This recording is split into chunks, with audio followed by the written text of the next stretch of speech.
Bonjour à tous, c'est votre Quant et aujourd'hui on se retrouve pour discuter opportunités crypto et aussi VC, donc via Q42.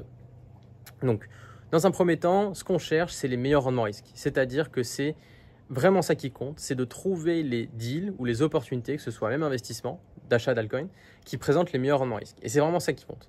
Et toujours pareil, pour faire les bons investissements, souvent il faut être contrarien, c'est-à-dire aller à l'opposé de ce que tout le monde pense. Je reparle du trade Solana. Ça a été un très gros trade, tout simplement parce qu'on a analysé quelque chose, on a identifié quelque chose. Tout le monde était haussier Ethereum, tout le monde parlait que Ethereum allait remplacer ou flipper BTC. Et on se retrouve un an après, et où en fait c'est plutôt Solana qui va flipper Ethereum que Ethereum qui va flipper BTC. Et donc ça qui compte, c'est de se positionner sur les meilleures opportunités. Et parfois ça demande d'être contrariant. Et c'est aussi par rapport à ça, les gens disent oui mais tu prends beaucoup plus de risques, etc. Non, c'est ça qui compte, c'est que finalement parfois tu peux avoir des meilleurs rendements et en plus tu prends moins de risques. Je prends un exemple là, du dernier deal qu'on a eu sur Q42, Everreach. Moi je trouve que rentrer sur Everreach, le rendement risque que tu as, ok il est X, mais surtout le risque que tu prends, il est plus faible que d'acheter certains altcoins qui sont déjà listés, où en fait ton risque il est, j'ai envie de dire, infini, parce que moi je vois aucune chance que cet actif là monte ou qu'il y ait un bon rendement risque sous 3 mois, 6 mois, 1 an. Donc c'est ça qui compte, c'est d'identifier les bonnes opportunités. Comme vous le savez, nous on était convaincus que le cycle allait évoluer et était en train de changer. Le cycle évolue et change. Bien sûr, il y a des choses qui sont similaires avec les cycles précédents, mais il y a quand même énormément de choses qui changent. Et donc c'est ça aussi qui est important, c'est de l'avoir en tête et du coup d'adapter sa thèse. Et c'est là où beaucoup, je pense, de crypto-investisseurs ont du mal, c'est que leur thèse évolue pas. Ils sont bloqués en 2020 ou en 2017 et ça pose problème. Donc ça, si tu n'es pas membre du club, merovclub.com, lien dans la description, si tu veux essayer de nous rejoindre. Et sinon, j'espère que vous avez pris votre appel dans le club pour avoir du coup notre thèse mise à jour crypto. Et donc comme vous le savez, le VC avec Q42 est un nouveau pilier depuis, j'ai envie de dire, 3 mois maintenant dans le club. C'est un point hyper important parce que notre thèse a évolué et du coup, d'où Q42. Donc ça, c'est un point très très important. Ce qui compte, donc sur Q42, il y a déjà eu plus de 10 sales, 10 ventes, un truc comme ça.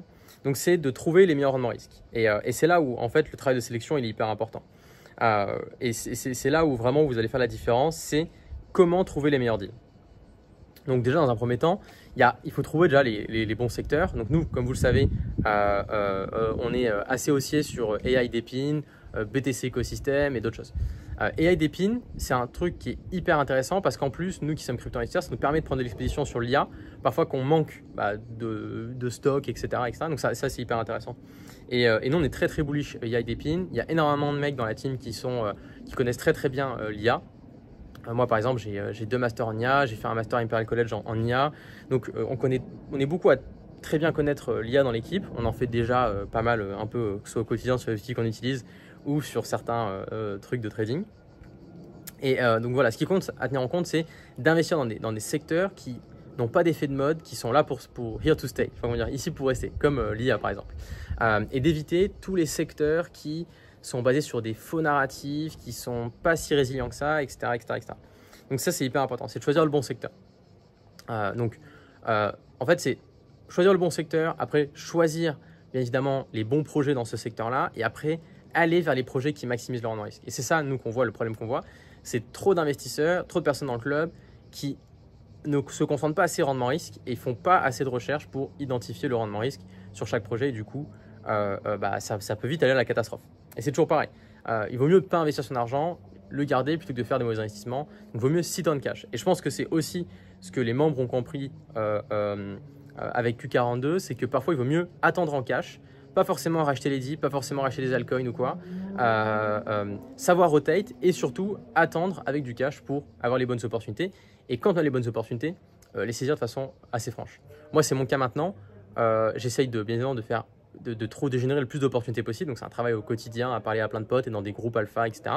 pour générer le plus d'opportunités possibles et pouvoir les filtrer pour avoir la meilleure qualité, toujours pareil. Et après, je size un peu plus qu'avant, dans le sens où je me permets d'investir plus sur les opportunités que j'ai parce que je me disperse moins, je fais plus des paris concentrés, on va dire, mais tout en me diversifiant. C'est-à-dire que j'essaie de faire 2-3 deals par mois, minimum là-dedans, etc., etc. Et ça, je pense, le plus important, et ça qui manque à beaucoup de personnes, et je comprends parce que c'est difficile, c'est de générer cet alpha, c'est-à-dire générer les bons deals, avoir ce deal flow, etc., etc., etc. Et donc voilà, il faut vraiment trouver les bons projets. Et j'aimerais donner quelques conseils aux membres pour essayer de filtrer les bons et les mauvais projets. Après, nous, on a un peu notre sauce secrète en VC qu'on peaufine, hein, qu'on améliore chaque semaine. Et elle était il y a 3 mois, c'est pas la même qu'aujourd'hui. Donc, on essaie vraiment de l'améliorer, de la peaufiner pour toujours pareil, se remettre en question, essayer d'avancer, d'itérer et à chaque deal, chaque investissement, s'améliorer, prendre des apprentissages et pour devenir le meilleur investisseur possible. C'est quand même vraiment le but. Mais donc, il faut quand même quelques points pour trouver les bons deals et n'hésitez pas d'ailleurs à nous demander, à nous partager ce que vous voyez, mais faites attention aussi là où vous investissez, etc. Aussi, je tiens à le signaler, c'est faites attention à l'alignement d'intérêts. Ça, c'est quelque chose d'hyper important. Je vois beaucoup de personnes qui finalement en fait, investissent dans des deals où l'alignement d'intérêt n'est pas bon. Et c'est ça qui est hyper important aussi. C'est que par exemple, Everidge, moi je connais par exemple les founders, mais c'est pas mon projet, quoi. Donc c'est aussi ça qui est important. Donc j'en parle de façon assez neutre parce que moi aussi je suis investisseur, je les connais mais pas plus que ça. Je pense que les mecs sont brillants, ils sont forts, mais ils ont aussi des inconvénients, quoi. Il y a des trucs où je me dis putain, mais c'est encore une fois ma vision, peut-être que c'est eux qui ont raison. Donc ça qui compte, c'est d'avoir ces intérêts aussi alignés. Et d'où Q42, c'est que le but c'est d'avoir l'intérêt aligné entre les projets, parce que le but c'est aussi d'apporter de la valeur au projet. Donc on les aide sur la partie market making, treasury management, etc., etc. C'est là où on est pertinent. Et aussi du côté d'investisseurs, avoir les intérêts alignés. Et donc voilà, ça c'est un point hyper important. Mais du coup, pour trouver mon projet, je pense que le plus important, si on résume en quelques points, pour essayer de vous construire un peu votre heuristique, votre petit modèle en fait de sélection des projets, c'est d'avoir du coup une équipe qui est strong. Et là, on veut des LinkedIn, il faut aller vérifier les LinkedIn, pas avoir peur de checker tout ça. Et on veut des profils qui sont solides, que ce soit académiques ou pas forcément académiques, mais on veut des profils solides. Je pense qu'on veut surtout des projets qui savent faire du Web3. Faut pas oublier qu'on est en crypto, on investit dans des projets qui sont crypto et on n'investit pas, bien évidemment, on investit sur de l'infrastructure, etc. Mais on investit sur des projets qui savent faire du Web3. Et savoir faire du Web3, c'est pas si simple que ça parce que c'est un marketing assez spécifique. C'est pas simple d'avoir une bonne présence sur Twitter, etc. Le Web3, c'est Twitter. C'est comment ces projets-là arrivent à avoir la traction sur Twitter, à avoir de l'engagement. Je prends Everidge, ils ont lancé leur Founder Pass, on en a parlé dans le club. C'est juste un énorme succès. On voit l'engagement qu'ils arrivent à générer, c'est hyper fort. Donc ça, c'est des signes hyper positifs qu'on va avoir. Des projets qui savent faire du Web3, qui sont très actifs sur Twitter, qui savent générer de l'engagement et qui ont du coup tous ces active users et qui ont quelque chose.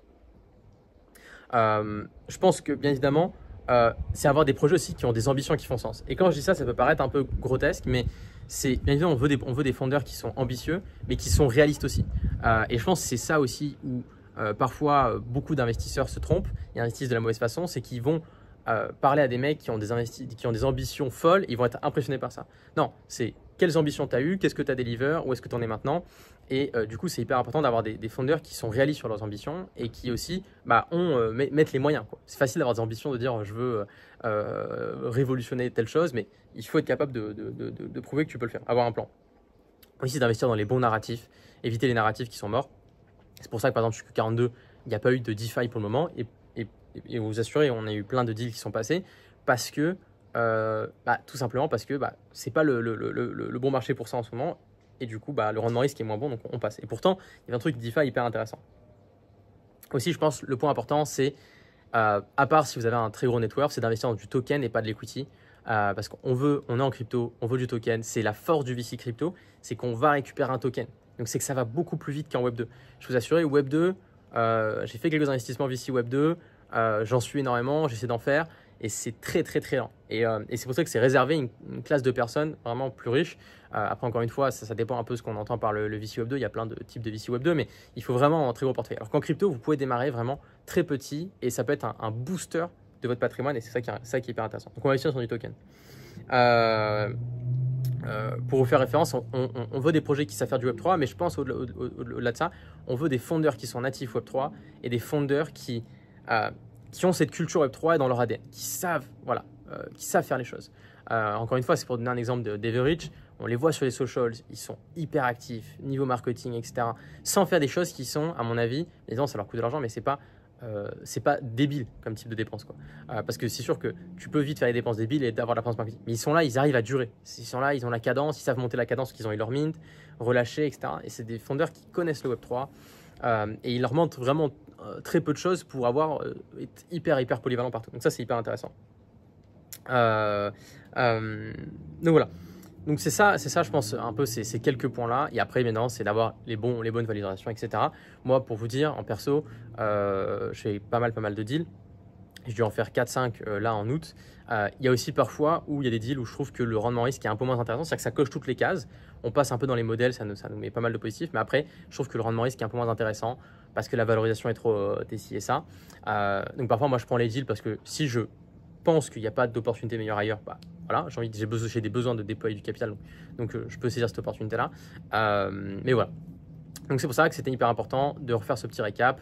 Donc pour récapituler, bien se focus sur le rendement risque. Il vaut mieux garder son USDT que d'aller dans des mauvaises opportunités. Des deals et IDPIN arrivent sur Q42. Certains qu'on a fait il y a pas mal de temps et qu'on attendait le bon moment pour le faire. Bien faire attention de bien faire ses recherches sur les projets. Bien évidemment, ce que je dis là, ce n'est pas un conseil financier, faites vos recherches.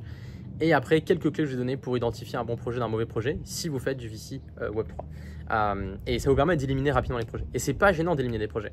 Je pense aussi ça, le truc, c'est de ne pas avoir peur, d'avoir 20 projets qui passent et de tous les éliminer, quoi. Et pour trouver des pépites comme des Cocody, des Everreach, etc., c'est vraiment pas simple. Comme des Rivals, là je pense à Rivals, je sais pas comment dire en français, qui ont close leur fundraising. Ils sont que des très beaux noms sur la cap table, etc. Enfin, voilà, c'est pas simple. Il faut pas avoir peur de rater des opportunités ou juste de pas les faire, d'attendre en cash, et que si vous aviez un doute, de pourquoi pas la noter dans un coin du carnet. Est-ce que si je l'avais faite, voilà. Et qu'après, bien évidemment, on dépend du marché crypto, toujours pareil. Quand le marché il est difficile, c'est plus difficile de faire de l'argent, et quand le marché, voilà. Mais l'idée, c'est de construire ce portefeuille ici, de préparer ses lignes. Ça met du temps à mûrir quand même. C'est comme le trade Solana, ça a mis du temps pour après en profiter le plus possible. Et c'est maintenant qu'il faut le faire pour préparer quand le marché il est hot, parce que c'est quand le marché il est hot qu'il faut du coup, bien évidemment, prendre ses profits. Et on l'a vu avec beaucoup de personnes qui ont alloué énormément en VC en avril, c'était pas le bon moment.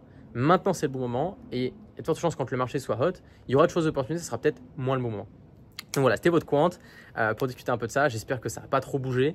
Désolé, là, c'est quelqu'un qui m'a posé ça, qui m'a dit maintenant parle. Donc voilà, et j'espère que vous avez passé un bon été. Et on se retrouve bientôt sur Q42 avec 3 à 4 projets qui arrivent.